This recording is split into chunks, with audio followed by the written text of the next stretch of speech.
하나님 말씀 시편 119편 1절 한 절만 우리 다 같이 한 목소리로 읽도록 합니다. 하나님 말씀 시편 119편 1절입니다. 다 같이 시작. 행이 안전하여 여호와의 법에 행하는 자가 복이 있으며, 행이 완전하여 여호와의 법에 행하는 자가 복이 있으며, 전심으로 여호와를 구하는 자는 복이 있도다라는 제목으로 말씀을 증거하도록 하겠습니다. 시편 119편 1절 이하의 전체 내용은 다윗이 예수님을 만나서 구원받고 난 이후에 어떠한 삶을 살 것이며 또 어떠한 삶을 살아가야 할 것인가에 대한 그리스도인의 삶에 대해서 다루는 것이 시편 119편입니다.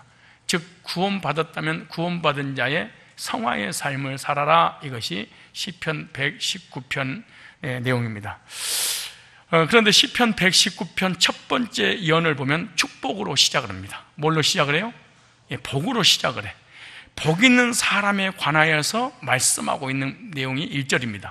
그런데 이 예언을 보게 되면 우리가 예수님의 팔복을 연상할 수 있는 내용이 그대로 연출되어 있습니다. 예수님께서도 복 있는 사람에 관하여서 산상수훈 1절부터 이하에 계속해서 말씀하고 있는 거예요. 시편 119편 1절에 보니까 행위가 온전하여 여호와의 율법을 따라 행하는 자는 복이 있으며, 하나님은 이렇게 말씀하고 있는데요, 행위가 온전하여 여호와의 율법을 따라 행하는 자들은 복이 있다. 여기서 복이라는 단어가 예세르라는 단어입니다. 예세르. 그 히브리어 언어의 복은 4가지, 5가지 복들이 있는데 시편에 나와 있는 그런 복들이 이런 예세르라는 단어들이 많이 나옵니다. 이 예세르라는 말은 행복, 복이라는 뜻입니다. 행복, 복, 이게. 근데 이 예세르는 아사르라는 단어에서 왔어요. 아사르.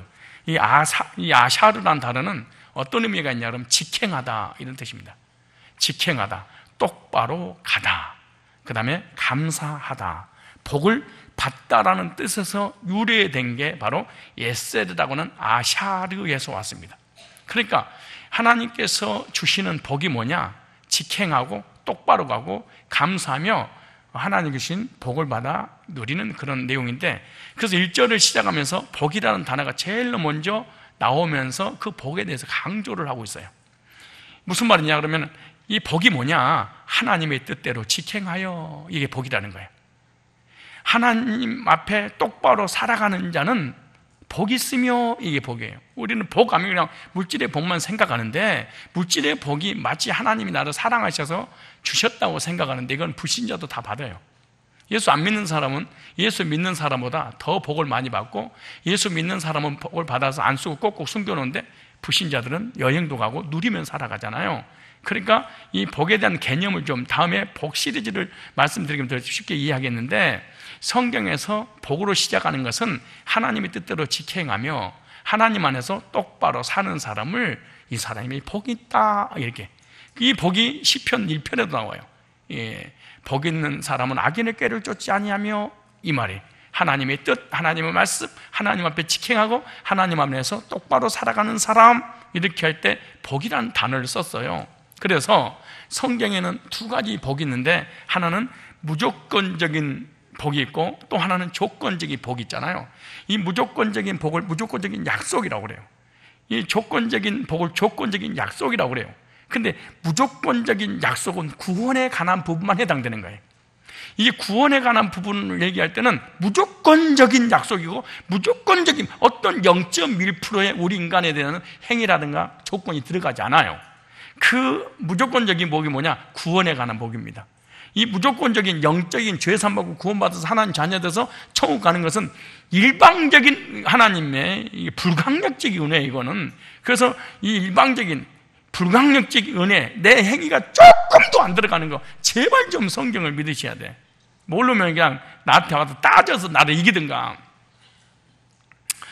그래서 이 무조건적인 이 복은요, 구원에 관한 복이고 구원에 관한 약속인데, 그게 요한복음 3장 16절이잖아요. 하나님이 세상을 이처럼 사랑하사 독생자를 주셨으니 누구든지 저를 믿는 자마다 멸망치 않고 영생을 얻게 하려 하심이라. 이때 이게 하나님께 무조건적인 주신 복이에요. 내가 진실로 너에게 이르노니 내 말을 듣고 또 나 보내신 이를 믿는 자는 영생을 얻었고 심판에 이르지 아니하나니 사망의 생명으로 옮겼느니라. 너희가 그 은혜를 인하여 믿음으로 말미암아 구원을 얻었나. 이것이 너희에게서 난 것이 아니요 하나님의 선물이라. 행해서 난 것이 아니니 이는 누구든지 자랑치 못하게 하려 함이라. 이럴 때는 영적인 신분을 변화시켜주는 일방적인 구원의 복을 얘기할 때는 무조건적인 거예요. 그런데 조건적인 복은 쌍방간의 복이라고 그래요. 쌍방간의 기약을 할 때는 조건적인 복이에요. 예를 들어서 말라기 3장 같은 건 조건적인 쌍방간의 복이에요. 네가 11조를 하면 하늘 문을 열고 너의 모든 삶에 내가 황충을 금하고 기한전에 떨어지지 않는 복을 주겠다. 너희가 전도하면 내가 너에게 하늘의 상급과 삶의 복을 주겠다. 그러니까 성경에는 조건적인 약속이 있고 무조건적인 약속이 있는데, 이 무조건적인 약속에 대해서 자꾸 조건하고 연결시키려 내 행위가 개입되는 줄 알아. 그런데 무조건적인 약속, 무조건적인 복은, 영생의 복은 내 행위가 개입되는 게 아니야. 이 믿음 자체도 하나님 주신 선물이다. 일으킬 정도라니까. 그러나 조건적인 이 약속은 하나님께서 이렇게 하면 이렇게 해주겠다. 쌍방간의 계약을 맺을 때는 조건적인 것이다. 이렇게 생각하면 됩니다. 그런데 오늘 시편 119편 1절에 나와 있는 이 에셀이라는 단어는 쌍방적 약속을 이루는 복을 나타낼 때 사용하는 단어가 바로 에셀이라는 단어입니다. 에셀은 일방적인 하나님께서 일방적으로 주시는 복에 관한 얘기가 아니에요. 이렇게 하면 이렇게 해주겠다 할 때 에셀은 쌍방간의 계약을 맺는 거죠. 그래서 하나님께 감사하여 하나님 말씀대로 살아가는 것을 말하는. 근데 다시 말해서 다윗처럼 하나님 앞에 의뢰를 받고 구원받았으니까 그 은혜에 감사해서 하나님이 원하신 대로 하나님 앞에 직행하며 말씀대로 살아가는 것 할 때 에세르라는 이 단어를 쓴 거예요. 그럴 때 하나님으로부터 축복을 받게 될 것이다 라고 하는 거예요.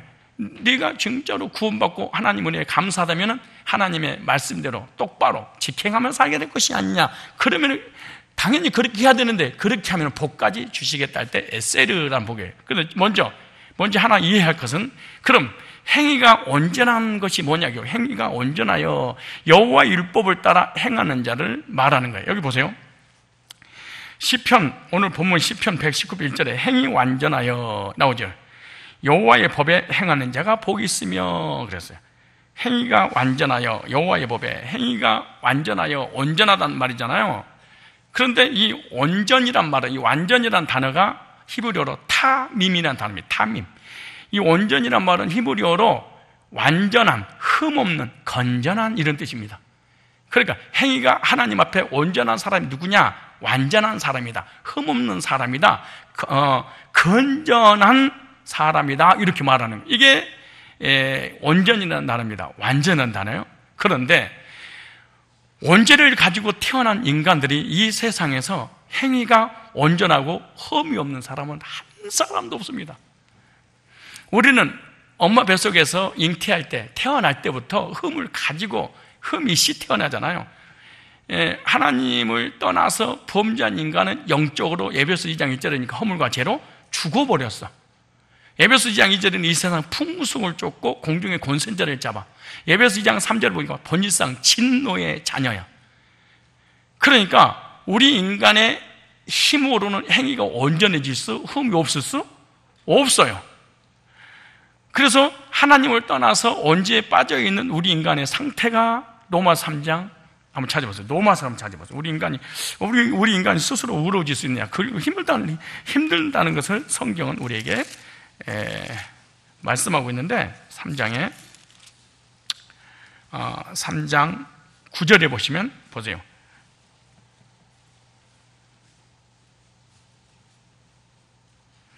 그러면 어떠하뇨?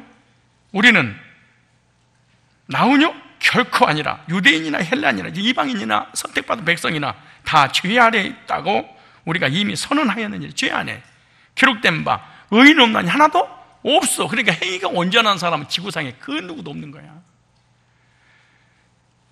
여러분, 마지막 죽을 때 욕을 시큰하고 죽을래요? 그럼 평상시 하다 죽을래요? 하다가 죽을 때 욕 안 하고 죽을래요? 예? 아니면 마지막 죽기 전에 온갖 성도들 단쳐놓고 실컷 욕하다 죽을래요? 여러분, 목회자가 착한 척, 선한 척, 의로운 척, 깨끗한 척, 폼생, 폼사 이럴 뿐이지 속에서는, 그러니까 가장 그 행복지수가 낮은 사람이 목회자일지 몰라요. 그 성도로 인한 그 스트레스가 견딜 수 없답니다. 그런데 참아야 한다기에 꾹꾹 참는 거잖아요. 얼마나 참겠어. 장로 속색이지, 집사 속색이지, 이 절대 막 스트레스 쌓일 거 아니에요. 근데 그거 참아. 꾹 참아. 근데 목사님 어떻게 해요? 난 달라. 주와 내 있는 나에게 단 근심 있으랴. 십자가 밑에 나가 내 짐을 풀었네. 이러니까 스트레스가 덜 받으니 마지막에 죽을 때 욕 안 하고 죽는 거지. 그 다음 보세요. 깨닫는 자도 없고 하나님을, 죄가 뭔지 깨닫지도 못해. 다 치고 장가지로 무익하게 되고 선을 행하는 자가 없나니 하나도 없도다. 하나님의 말씀에 우리를 향한 선포입니다. 고발하는 거잖아요. 없다 이게. 저희 목구멍 열린 무덤이요. 입만 뻥거다 속에서 악한 것들이 막 튀어나오는 거지 막. 입 좀 닫으세요. 여러분, 입술만 열어놓으면 속에서 선한 게 나오지 않아. 안 나와.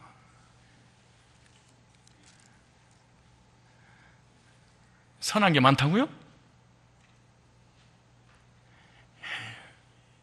괜히 마지막 죽을 때 이상한 짓 하지 말고, 그 혀로는 속임을 베풀며 그 입술에는 독사의 독이 있고 말 한마디 한마디가 사람을 저주하는 말. 이 말도요, 축복의 말이 있고 저주의 말이 있잖아요. 똑같은 말인데도. 그렇지 않겠어요? 얼마나 좋아. 얘들아 빨리 일어나서 아침 먹어요. 예. 봐라 잡았다. 완전 제자리에 가라.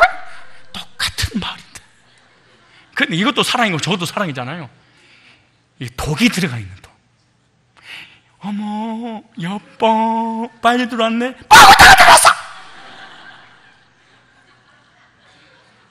여보 라면 다 끓였어요. 드셔요. 거들거들할 때 라면 다 부러 처먹는데 안 처먹으면 뭐야 그럼 터져봐. 똑같은 말인데. 웃는 것은 다 누군가가 그랬던가 자기가 그런 적이 있으니까 웃는 거야. 공감대가 있다는 거잖아. 응? 얘들아 시간이 너무 늦었으니 불 끄고 자자. 불 꺼! 똑같이 끄는 거잖아. 똑같이 먹는 거잖아. 똑같이 자는 거잖아. 이게 저주를 품는 거야 이게.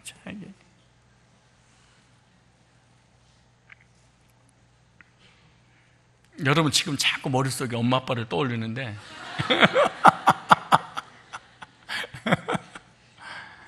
예, 목구멍이 열리면 전부 다 저주가 나오고 악한 게 나오고.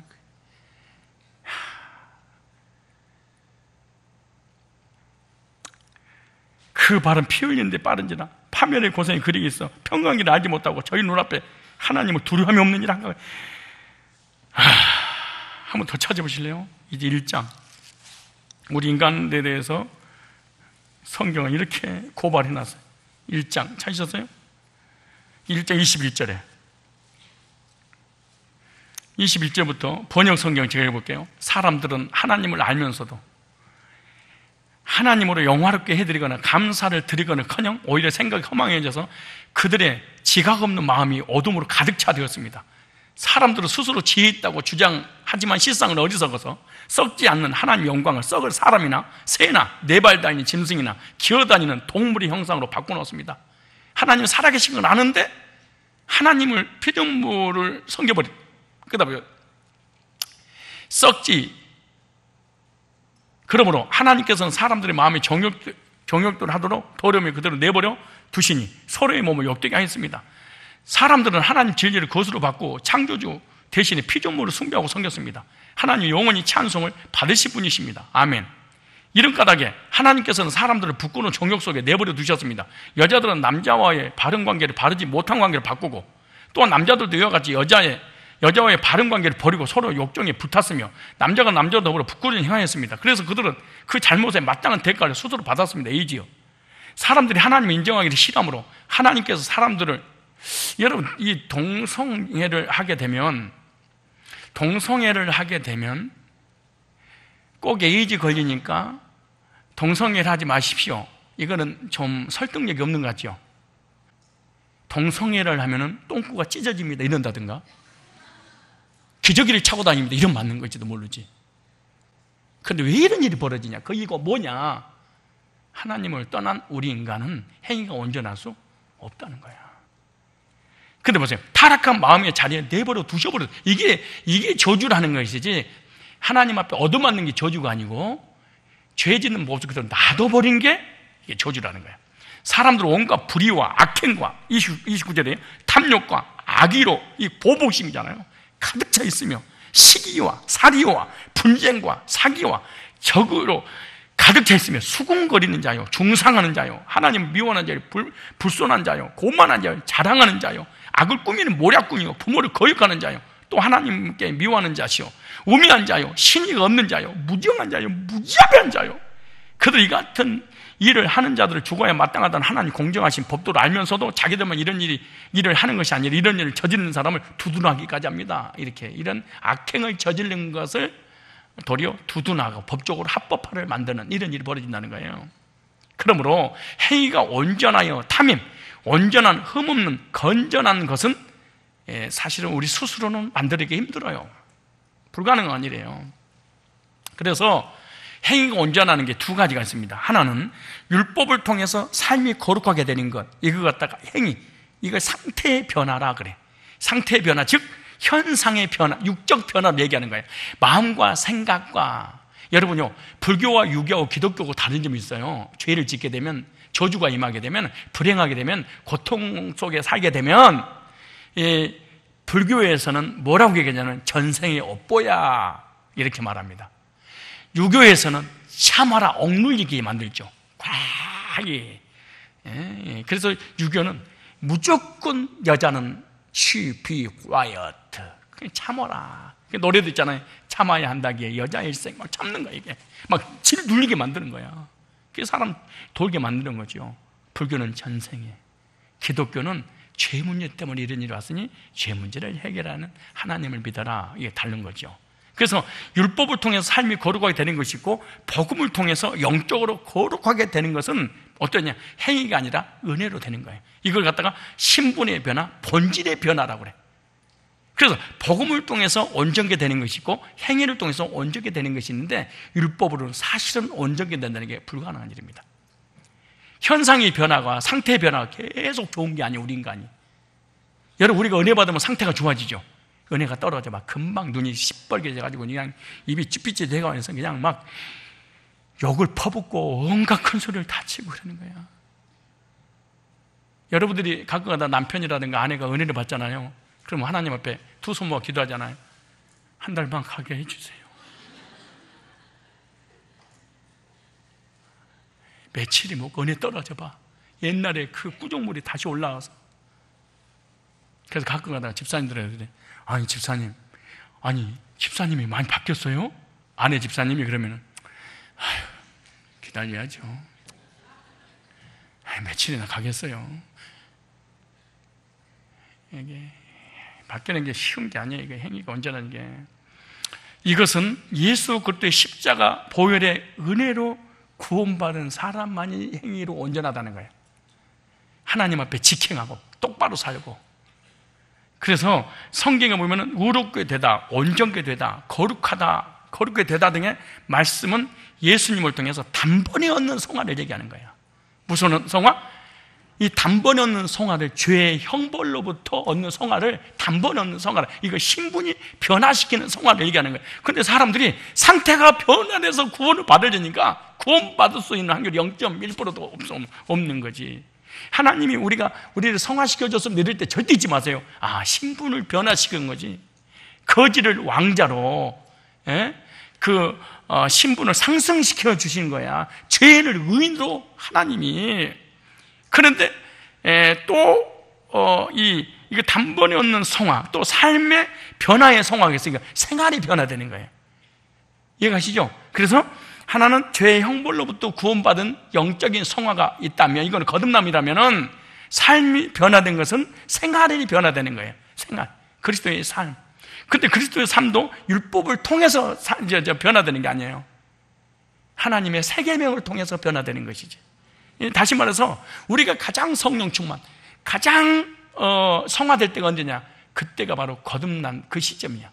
거듭날 때가 가장 성령 충만하고 가장 은혜가 충만하고, 그때 내 자신은 180도 그때 변화되는 거죠, 사실은.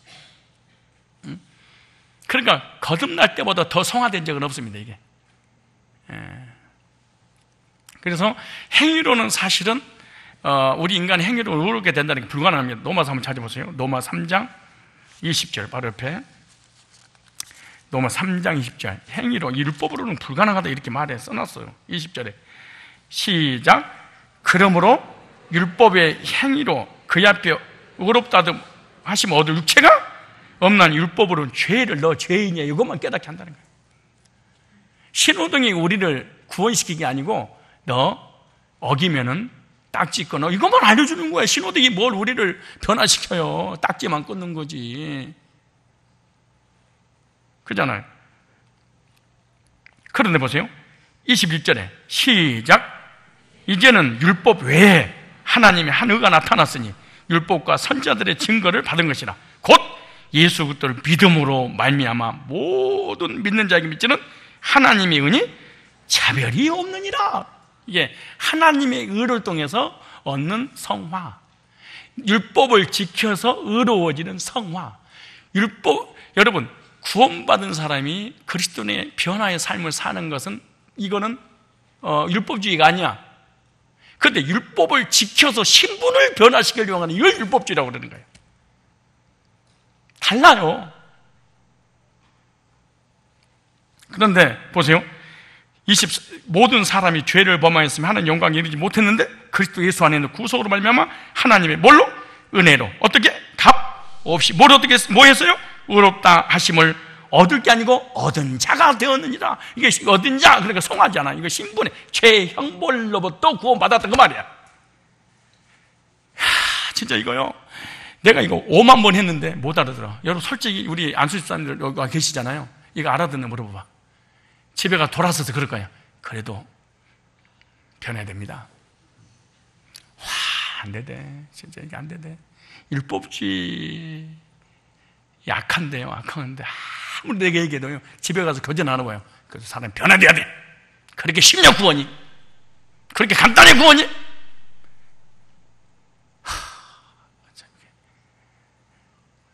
네가 네 부모님 자녀 된 거 그렇게 힘들었냐? 말인지를 진짜 불쌍해서 살겠어. 아무리 지옥 가더라도 이해를 하고 가야 되는데, 그 지는 또 바르게 살았냐? 또 그것도 아니야. 바르게 살지도 않아. 그런데 이거 아무리 얘기해도 의가 두 가지가 있단다, 믿음도 두 가지가 있단다, 성화도 두 가지가 있단다. 구원은 신분이 바뀌는 것이지 상태가 바뀌는, 그래도 그러면 안 돼요. 인사하세요. 옆 사람 꼭 집사님 얘기하는 것 같아요. 시작. 이거요, 이게 구원 받는다는 게 결코 여기 썼지.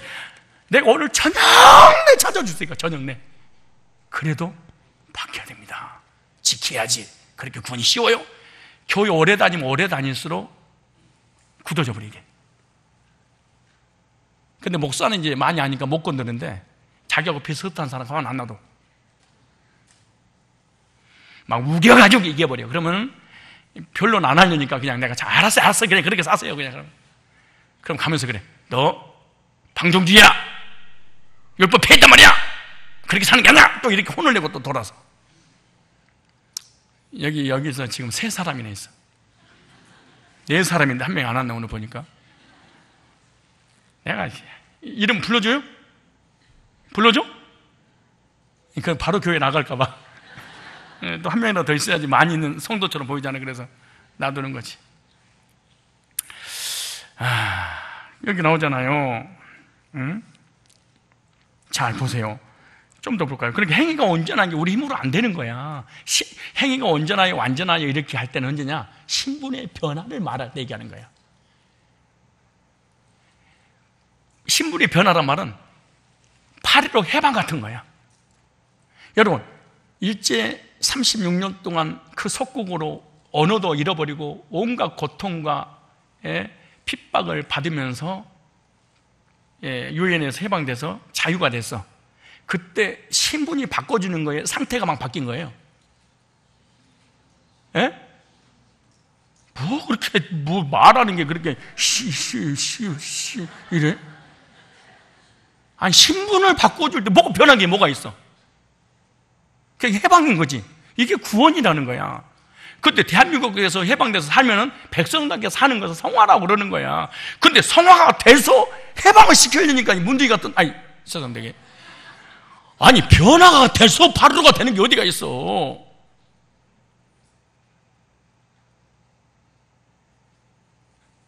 마음 들어서 내가 이렇게 소리 질러내고 되는 것도 아니고.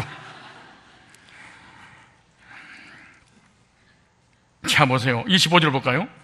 은혜를 얘기하면서 이 예수를 하나님이 그의 피로 인하여 믿음으로 말미암아 화목 제물로 씌워서 이는 하나님 길이 참으시는 게 전에 지은 죄를 관과하심으로 자기 의로우심을 나타냈어요. 근데 보세요. 곧 이때 자기 의로우심을 나타내서 자기도 의로우시며 또한 예수 믿는 자를 의롭다 하려 하심이라. 아니, 나오잖아요. 이게 성경. 그 성경 안 믿고 뭐 믿으려고 그래요? 이게 안 들릴까? 안 들릴 거예요. 내가 농담을 한 게 아니고 진짜 안 들릴 거예요. 이게 귀가 딱 막아버리면 안 들려요. 그런데 언제 들리냐? 여러분 인생을 곧다구로 살면 안 될 줄 믿습니다. 사람이 개처럼 살면 되겠습니까? 바르고 옳고 곱게 살아야지. 죄를 짓는 게 아니고 인간이니까 회개하세요. 이러면 그냥 울고 이러는데 여러분 은혜로 용서해 주셨습니다. 그럼 난 별거라고. 그게 참 신기해. 구원받는다는 게 이게 정말로 쉬운 것이 아니에요. 기적 같은 역사가 일어나야 돼. 죽은 자가 살리는 게 기적이 아니에요. 의사도 다 살리니까.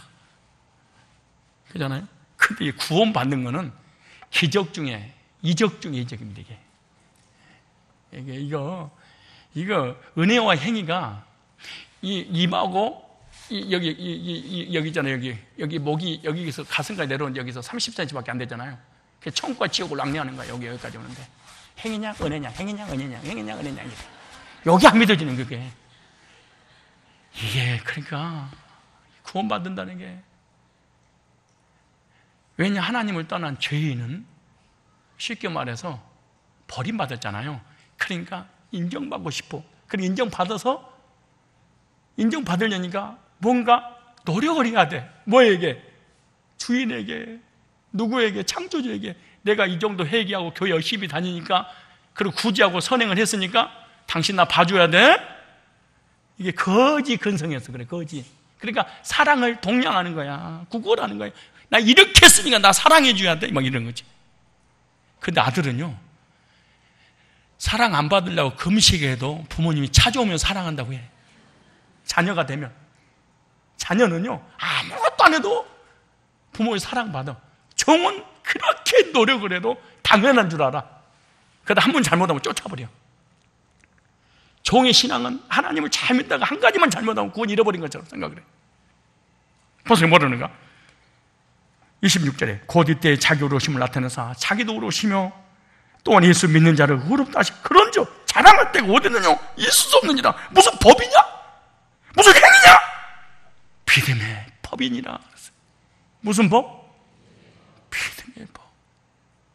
율법을 지켜서 구원받으려는 법이 있고, 이거 율법주의고, 예수님께서 해결해 놓으신 것을 믿음으로 받는 법이 있어. 그러므로 사람이 의롭다 하심 얻는 것은 율법이 행했지 아니하고 믿음으로 되는 줄 우리가 인정. 믿음으로 하는 거, 믿음으로. 그런데 믿음도 그냥 되는 게 아니야. 은혜를 베풀어 주셔서 믿음을 갖게 된다는 거지. 응? 그러므로 주님의 은혜를 받는 자들이 하나님 보시기에 의로운 자라 그렇게 말해. 행위가 온전하여 이런 자들은 하나님의 말씀을 따라 살아가게 될 것이다. 다시 말해서 이런 예수님을 통해서 의롭게 돼서 신분이 변화된 사람은 하나님이 원하시는 것을, 하나님이 기뻐하시는 것을 하게 될 것이다. 그렇게 말해. 우리들도 예수 그리스도의 십자가 은혜를 믿고 하나님 앞에 흠 없는 자가 된 줄로 믿습니다. 뭐가 됐어요? 여러분 상태는 흠이 많아. 여러분 얼굴 봐봐. 김이 죽은 깨가 꽉 찼잖아. 예? 여러분이 여러분 얼굴을 보면 사실 민망하지. 거울이라 이 세상에 누가 민망하게 보이니? 네가 그러면 민망해. 그런다고 우리가 개도 아니고 사람이잖아. 신부는 사람이다 그 말이에요. 히브리서 보세요. 히브리서.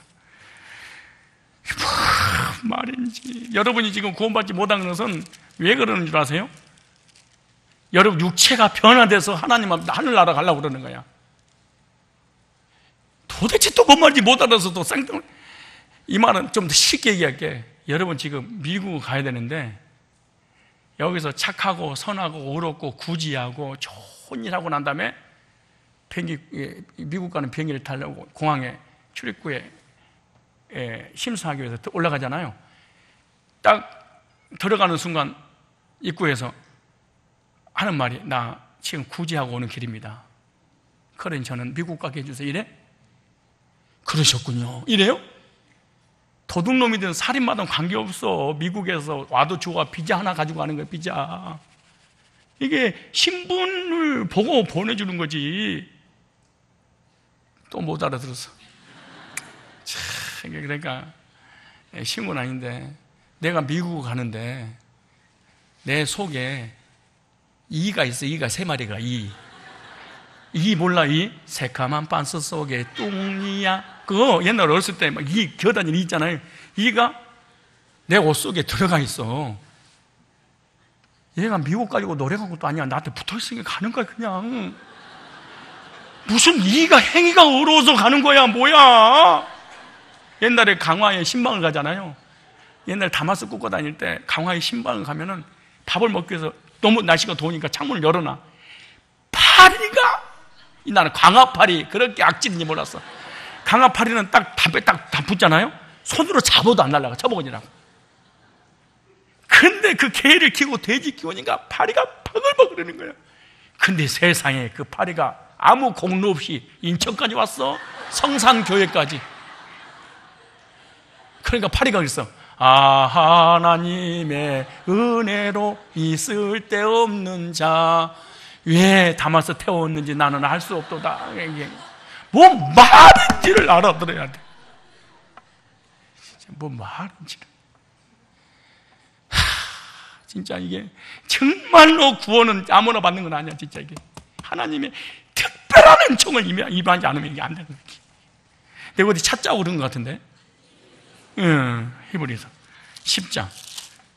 내가 이 구원에 관한 얘기만 하면 막 흥분이 돼서 10장 보세요. 10절에 뭔 말인지를 알아들어야 되는데 이렇게 알아듣기가 힘들까. 이게 아무리 좀 금식 좀 하세요. 배가 터지도록 불리니까 그렇지. 10절 10절 보세요. 이 뜻을 조차 예수 그리스도의 몸을, 이 쫓아와 조차는 또 달라.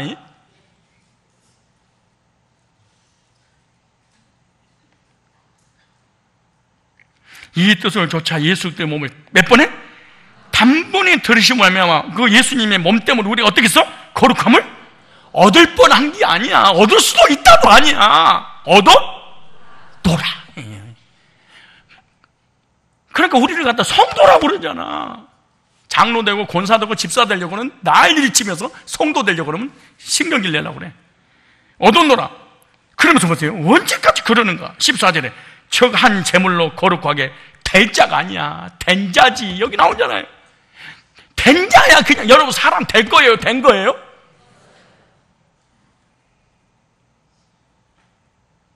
된 자들은 여러분 제가 목사 될 거예요? 된 거예요? 우리 김은감 강도사는 목사가 될 거예요? 된 거예요? 이거 아주 뭐가 된 거야? 될 거야. 이게 될 거지. 된 게 아니지. 11월 달에 받는데잖아. 10월 달에. 그럼 이 사람은 이제 될 사람이 아직 구원 아니야, 이게. 나는 목사가 된 거야. 이 신분이 바뀌어진 거예요. 무슨 말이잖아요. 거룩하게, 저가 한 제물로 거룩하게 된 자들을 영원히 온전케 하셨느니라 그러잖아. 이 바보 멍청이도 아니고 한글도 몰라. 아니, 한글만 읽어보세요. 온전케 하셨? 그러니까 뭘 온전케 했단 말이에요? 신분을 온전히 하나님의 자녀로 온전케 했다 그 말이지. 내가 완전히 변화됐다는 얘기가 아니고 거지를 왕자로 뭐 한 거야? 신분을 바꿔줬다는 얘기야. 아멘 하고 있으면서 집에 가가지고 여보, 목사님 그렇게 설교 하는 게 아니야. 그렇게 쉬우면 구원 아무나 받게? 그러는 게 아니야. 사람이 변화되고 착하게 살고 구제하고 열심히 살아도 구원 될까 말까 하는데 그렇게 쉽게 구원받아? 못 쓰는겨. 이 두말할 것도 없이 집구석 가면 이게 또 싸운다고. 구석구석 돌아다니면서. 내가 어떤 할아버지한테 전도를 했더니 할아버지 예수 믿고 구원 받으세요 그러니까 종교 좋지, 종교 좋지. 그랬더니 내가 그랬어요. 우리 할아버지 지은 죄 있죠? 있지. 근데 그 죄를 예수님께서 구원하시려고 십자가 못 박고 피 흘리고 지으심으로 다 용서해 주셨습니다. 그래도 이분이 그러대. 그럼 못 써. 그러는 게 아니야. 자기 죄는 자기가 책임져야지 누구한테 맡겨? 기독교가 이게 문제. 나도 혼났다니까. 이 기독교가 이래서 문제가 있어. 어떻게 시들이 지은 죄를 예수님을 뒤집어 씌워? 모든 종교는 착하게 살고 의롭게 살고 시제는 시가 책임지고 해결하고 가야지. 어떻게 예수님 앞에? 이게 기독교인들의 큰 문제야. 나쁜 놈들 말이야. 그따구로 살면 안 돼. 복음적 호만하다. 야, 우리 엄마한테 우리 할머니가, 우리 어머니가 60 중반 70이 다 돼서 복음 전했잖아요. 구원 상담을 했는데 내가 그런 책으로 해줬어. 엄마, 이게 무슨 색? 똥색. 아니, 똥색이 아니고 황금색이야. 이 황금색은 죄가 전혀 없는 황금 보석으로 만들어진 아름다운 나라를 설명하고 있어.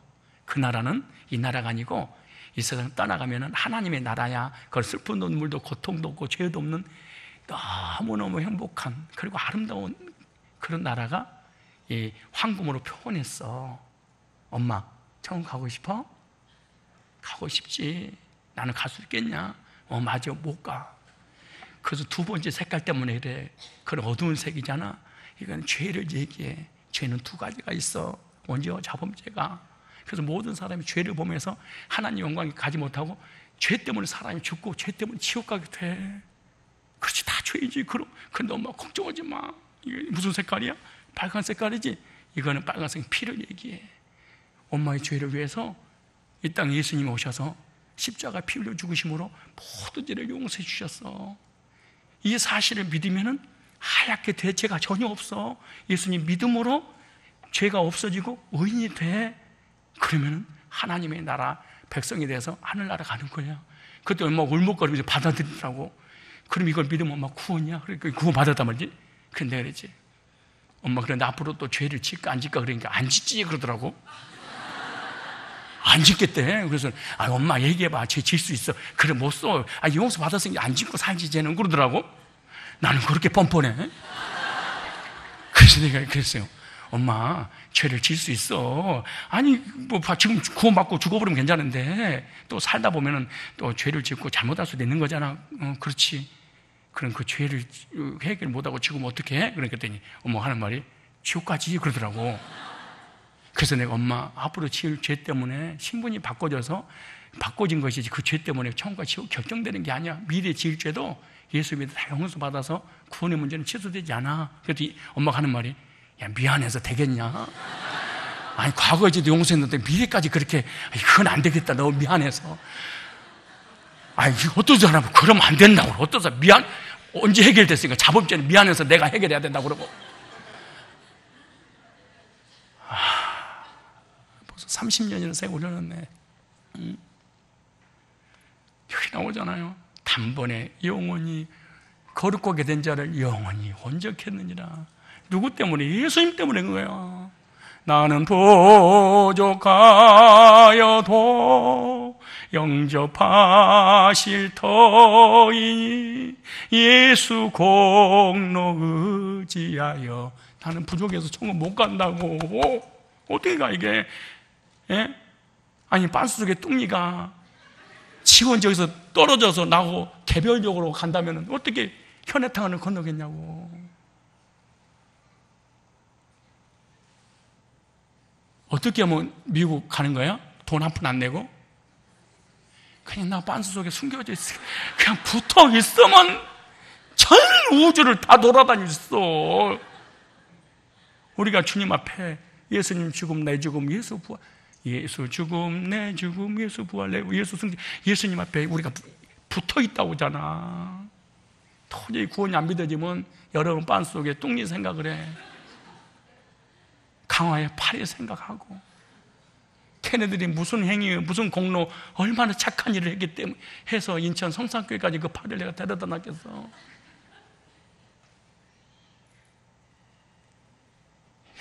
다 거지 같은 근성에서 하나님 앞에 구걸하는 거야. 나 예배 수예배 드렸어, 회개했어, 헌금했어, 나 구제했어, 선한 일 했어, 너 나 도와줘? 약인이지 이게. 이건 불교지. 이건 캐톨릭이야. 이건 기독교가 아니에요.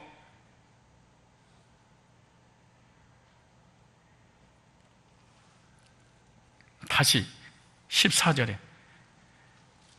시작.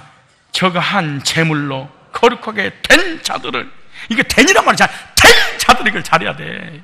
된 자가 아니고 된 자들을, 뭐 된 줄로 하고 넘어질까 조심하라고? 영원히 온전케 하셨느니라. 이거는 상태의 변화가 아니고 무슨 변화? 신분의 변화. 이것 좀, 상태가 변화돼서 구원받은 율법주의, 하나님이 가장 미워하는 사람. 신분이 변화돼서 구원받은 것을 성도라 그래. 그 다음에 이렇게 말해요. 17절에 또 저희 죄와 저희 불법을 내가 다시 기억지 아니하리라 하셨으니 이것을 사하였은즉 다시 죄를 위해 제사드리게 좀, 그러므로 영되더라 우리가 예수 피를 힘입어 천국에 들어갈 탄력을 얻었나니. 예수 피로 천국 가는 거예요. 아니 찬송가는 우랄맞이게 불러요. 나의 죄를 씻기는 예수의 피밖에 부르지를 말든가. 아니 찬송가를 왜 부르는 거야? 내 영혼이 운총 입어 중한 죄짐 벗고 보니. 벗었다며. 성경도 안 믿지, 찬송가도 안 믿지, 그걸 못 믿는 거야? 목보다도 더 검은 죄로 물든 이 마음 흰눈보다 더 이게 깨끗하게 씻을 뻔했어요? 씻어졌어요? 씻겼네. 아니 사실은 찬송가만 믿어도 구원받아. 찬송가도 안 믿지, 성경도 안 믿지, 하나님도 안 믿지, 저만 믿지. 주님의 은혜가 넘치는 자가 될 것이 아니고 신분이 바뀌는 순간 된 겁니다. 그렇다면 구원받은 우리는 이제부터 어떻게 살아야 되냐 그 말이잖아요. 이제 신분이 바뀌었으니까 베드로전서 1장 16절 나와요. 베드로전서 1장 16절에 기록하였으되 내가 거룩하니 너희도 거룩할지어다 하셨느니라. 무슨 말이냐? 이제 주님을 닮아가는 그리스도인의 삶을 살아야 되지 않겠냐. 신분에 맞는 삶을 살아야 된다 그 말이죠. 무슨 삶? 신분에 맞는. 아니 교수는 교수에 맞는 삶이 있을 거 아니에요. 군인은 군인에 맞는 삶이 있을 거 아니에요. 성도는 성도에 맞는 삶이 있을 거 아니냐. 예? 그래서 이제 말씀을 따라, 복음을 따라, 세계명을 따라 살아가는 거예요. 내 견해, 내 생각과 내가 원하는 대로 살아가는 것이 아니에요. 내 모든 견해를 주님께 예속시키고 주님께서 말씀하신 뜻에 순종하며 살아가는 것이 오늘 시편 몇 편?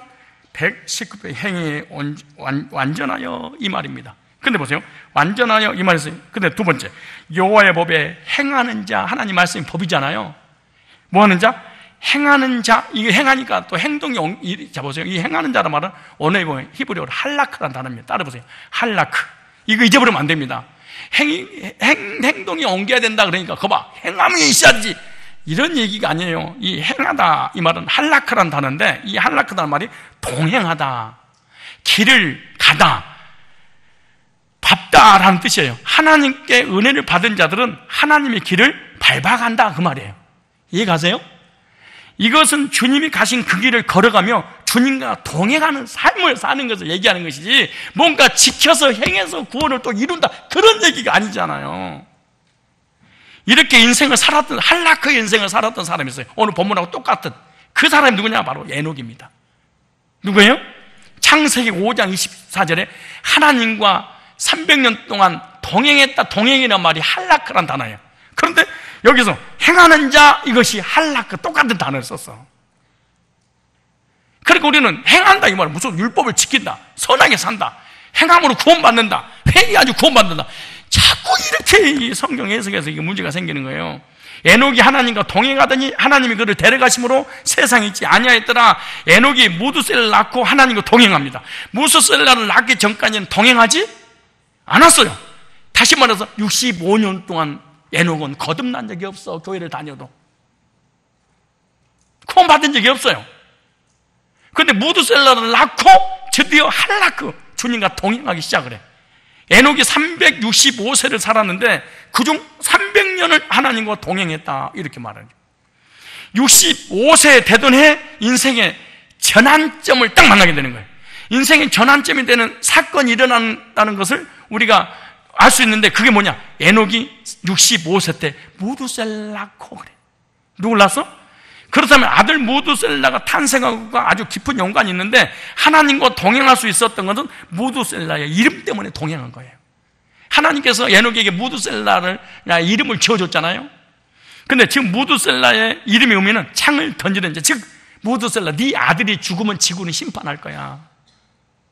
그러니까 에녹은 자기 아들이 죽으면 이 세상에 심판이 온다는 하나님의 계시를 받은 거예요. 근데 에녹이 살던 시대는 영육간의 암흑의 시대입니다.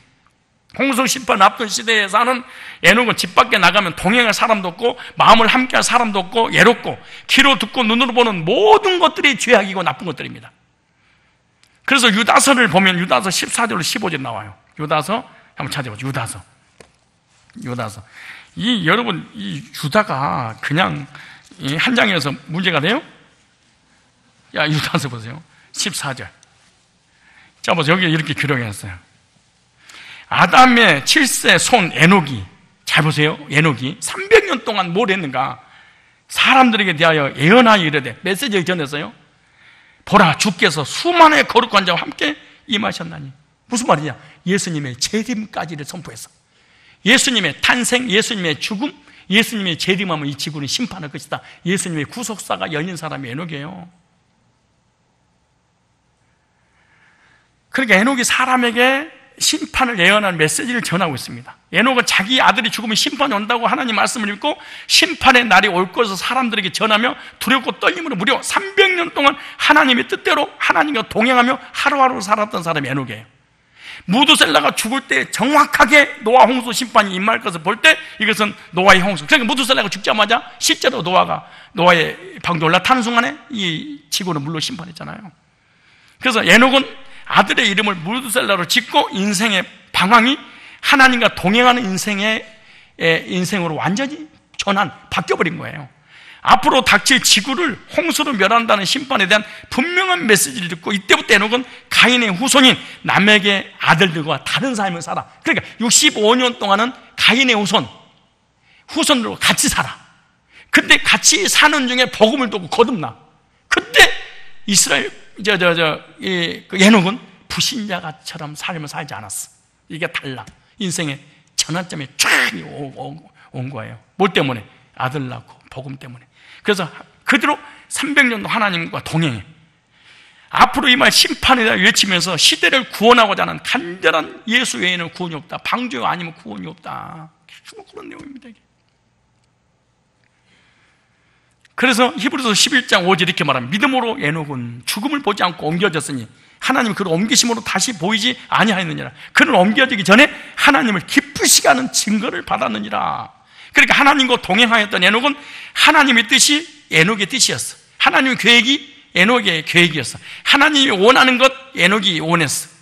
하나님이 싫어하는 것 에녹은 싫어했어. 이게 동행이야. 그러니까 하나님과의 절친한 친밀한 관계가 된 거예요. 에녹은 하나님의 메시지를 받는 순간부터 살아계셔서 인간의 생사복을 주관하신 하나님, 사랑의 하나님, 공의의 하나님, 은혜를 베푸신 하나님, 심판하신 하나님, 상 주시는 하나님을 믿었고, 하나님께서도 에녹을 믿었기에 하나님을 기쁘시게 하는 증거를 받았다, 이렇게 말해요. 그래서 이러한 이 에녹의 이 신앙은 어떤 신앙이었냐? 바로 하나님과 동행하는 신앙, 할라크. 그래서 할라크는 단어가 행한다, 행했다 그랬더니 율법을 지키니 구원을 이룬다, 이런 악한 짓이 아닙니다, 사실은요. 여러분 누구와 여러분 여행은요, 마음이 맞는 사람끼리 여행하래. 부부여도 마음을 맞지 않으면 다 남편이나 다른 친구들을 어울려서 가야지. 여기서도 싸우는데 미국까지도 가서 싸우고 말이야. 여러분요, 이 여행에 있어서 가장 중요한 것은요, 다시 자기 마음에 맞는 사람끼리 가는 거야. 네 마음이 내 마음, 내 마음이 네 마음, 네가 원하는 건 내가 원하는 건, 네가 지도하는 건 나도, 네가 가고 싶은데 나도 가고, 네가 가시면 나도 가기 싫고, 네가 먹고 싶고 내가 먹고, 네가 먹고 나 먹고, 네가 자기 싫은 건 나도 자기, 네가 자고 싶은 그곳은 나도 줘. 이런 것이 동행이지. 그래 행복이지. 여보, 이쪽으로 가자. 싫어, 나 저리 갈래. 여보, 이거 먹자. 너는 저 먹어, 나는 저거 먹을래. 이거 살래. 너는 살아, 이거 살래. 저쪽이 좋은 것 같아. 너 나가. 아유, 이게 동행이야. 열불하지. 웃는다는 건 자기가 그랬다는 거 아니야. 어디 여행 갈 때 제발 조심하고, 말 조심하고, 행동 조심해. 동행은 마음과 뜻과 생각이 일치한 사람이 하는 거야.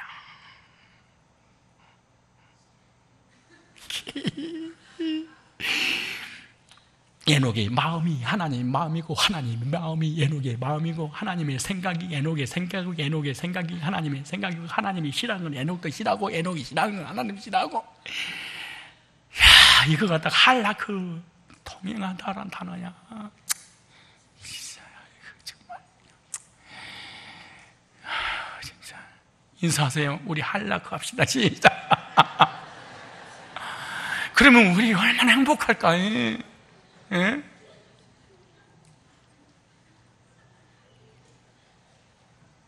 왜 여러분 집에 텔레비가 2세대가 된 줄 알아요? 할라크가 안 돼서 그래. 예? 스포츠파, 뉴스파, 연속파. 그러니까 방마다 텔레비가 있어야 돼, 이게. 예? 마음이 맞지 않는 사람같이 사람끼리 동행하면 어찌 의를 이루겠느냐.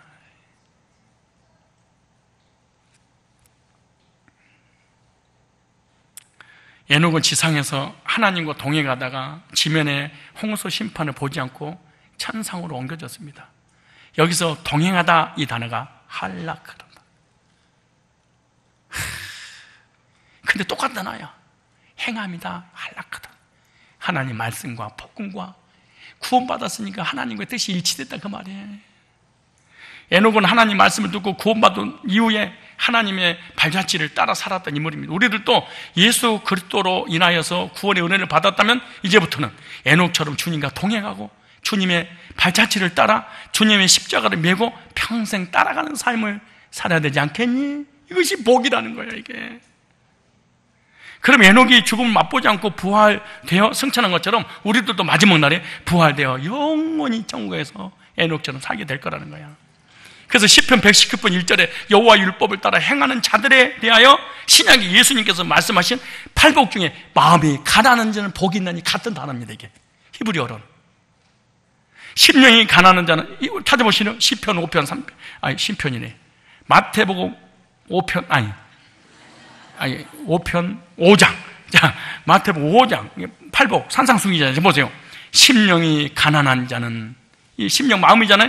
복이 있나니 천국이 저희 것이며, 주님은 우리에게 진정한 행복이 무엇이며 누가 복된 사람인가를 가르쳐 주셨어요. 진정한 복은 세속적인 것이 아니야. 재물이 아니야. 장수가 아니야. 권세자도 아니에요. 자녀도 아니야. 주님께서 말씀하신 복은 하나님과의 관계, 하나님께 바라는 영적인 만족이 있는 것이 이게 심령이 가난한 자의 복입니다. 어떤 사람이 이런 행복을 소유한 사람이냐? 신약의 그 첫째는 심령이 가난한 자는 복이 있나니 천국이 저희 것이, 여기 복이 있나니 이 말이 헬라어로 이 마카리오스라는 단어입니다. 이거 히브리어가 아니에요. 신약이가 마카리오스, 이 말이 축복된, 행복한이라는 뜻입니다. 이 마카리오스가, 이 단어는 일상적인 육신의 염려와 근심, 걱정에서 탈피하는 상태를 나타내는 단어예요. 그러니까 육적인 축복에 만족하는 삶을 살 때 마카리오스라는 단어 썼어. 그래서 헬라의 축복과 그 히브리인들의 축복의 개념이 달라요. 히브리 민족의 사고와 헬라인들의 사고가 다르다 그 말이에요. 헬라인들의 축복의 개념은요, 내가 행복하면 되고 내가 현재 축복받고 있으면 만사 형통하는 복의 헬라인들의 개념이에요. 헬레니즘. 우리가 헬라 사상으로 주님의 말씀을 해석하고 이해하고 또 이해하려고 하면 이해가 되지 않을 때가 너무 많아. 왜? 세속적인 것이 너무 많으니까. 그래서 이성적인 판단으로 하나님 뜻을 헤아릴 수밖에 없는 게 헬라인의 사고의 성경 해석이에요. 그럼 히브리인들의 복의 개념이 달라요. 여기서 이 헬라어의 그 심령이 가난한 자는 복이 있나니 할 때 이 복은 히브리어로 에세르로 되어 있어요. 뭘로 되어 있어요? 에세르, 행복한 사람, 복이 있다는 뜻인데 이 단어는 야샤르, 아까 그랬잖아요. 똑바로 가다, 직행하다, 감사하다 하는 뜻에서 되어 있어요. 그러니까 히브리인들은 이 복을 히브리적 사고로 해석하는 거죠. 그래서 히브리적 개념의 복은 하나님의 말씀대로 곧장 따라가면서 살아가는 축복을 의미할 때 이 히브리인들은 에세르, 야사르라고 해석한 거야. 하나님의 말씀이 내 안에 임하게 되면 하나님의 말씀대로 똑바로 직행하여 하나님이 원하신 대로 살아간다 할 때는 이 히브리인들의 이 사고란 말이죠. 그래서 이 땅에서 번영하지 못하더라도 하나님 말씀대로 살아가고 있다면 그것이 히브리인들은 이것이 축복이고 이것이 행복이었다는 거야.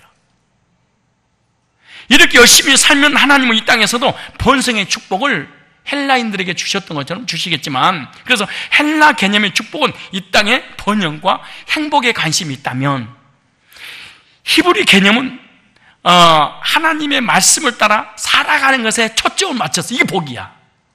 여러분들이 가난하고 병들고 힘들고 어려운데 지금 하나님께 예배드리고 하나님 말씀대로 살아가고 있다면 히브리들의 사고적 믿음을 가지고 있다는 거지.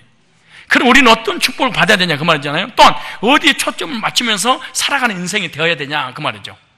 헬라 개념의 축복은 이 땅의 복을 누리면서 살다 보면 내세를 준비하지 못하는 신앙이 돼버려. 왜? 이 땅의 만족이 헬라인의 만족이거든요 사실은.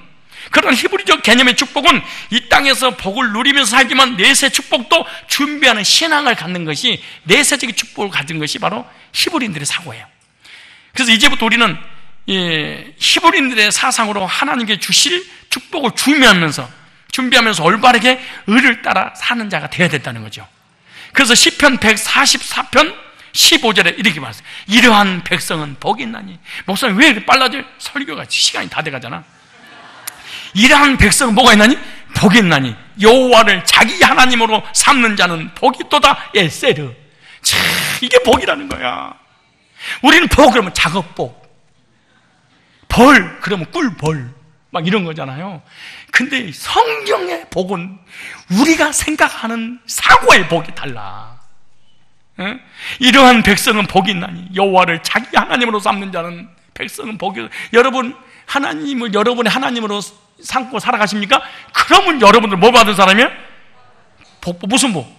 에세르의 복을 받은 사람이야. 여호와 하나님을 자기 하나님으로 삼는 백성들이 복이 있는 사람인데, 여기서도 복을 뭐라고 그래서? 에세르의 복을 사용하고 있어.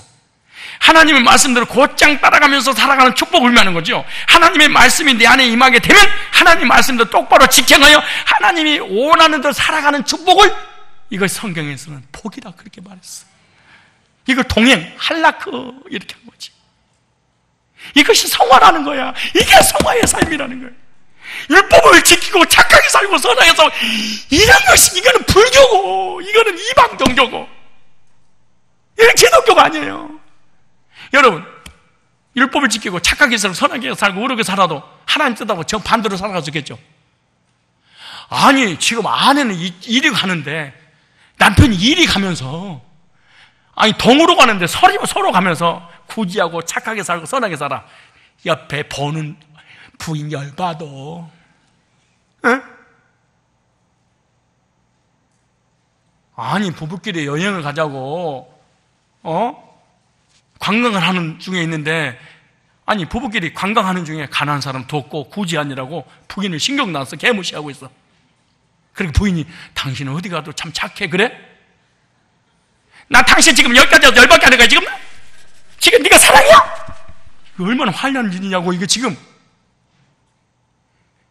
하나님 나한테 그런 거야. 내가 너한테 말씀 주지, 너 구원 받았지, 거듭났지, 그럼 너랑 나랑 같이 말씀을 동행하고 나랑 같이 네 마음이 내 마음이고 내 마음이 네 마음이고 네 뜻이 내 뜻이 아니냐, 같이 동행하자. 동행은 안 하고 혼자서 착하게 살고 구제게 살고 의롭게 살고 율법을 지켜서 하나님께 잘 보이려.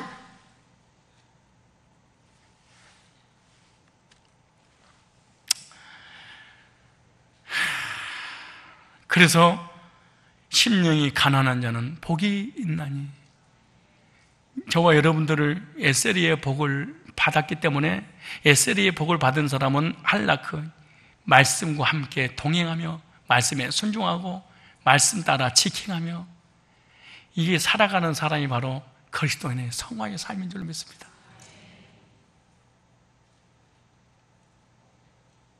시간이 많이 돼버렸네.